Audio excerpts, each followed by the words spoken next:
નમસ્કાર દર્શક મિત્રો, આપ જોઈ રહ્યા છો G9 ગુજરાતી ન્યૂઝ। હવે જોઈએ અગત્યના સમાચાર। નવસારીમાં 50 મીટર લાંબા તિરંગા સાથે તિરંગા યાત્રા યોજાઈ। દેશભક્તિપૂર્ણ ધૂનો, સાંસ્કૃતિક કાર્યક્રમો, નારાઓથી શહેરની ગલીઓ ગુંજી ઉઠી।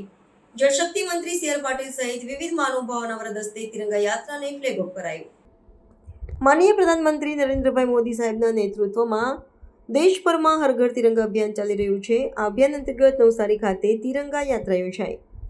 જ્યારે જ્યારે તિરંગાને લહેરાવવાની ધન્યતા સાંપડે છે, ત્યારે ત્યારે સમગ્ર અસ્તિત્વમાં એક અનેરી ઉર્જા અનુભવાય છે। આજે યોજાયેલી આ યાત્રામાં નવસારીના નગરજનો ખૂબ મોટી સંખ્યામાં જોડાયા। આનંદ અને ગર્વની વાત એ છે કે આ યાત્રામાં વિદ્યાર્થીઓ અને યુવાનોએ પણ ઉત્સાહભેર ભાગ લીધો। આજના યુવાનોને દેશભક્તિના રંગે રંગાયેલા જોઈ ખૂબ આનંદ અનુભવાય છે। આ યાત્રા સાથે માનનીય પ્રધાનમંત્રીશ્રીએ હર ઘર સ્વચ્છતા પર પણ ભાર મૂક્યો છે। આ યાત્રામાં જોડાયેલા સૌએ સ્વચ્છતાનો સંકલ્પ લીધો।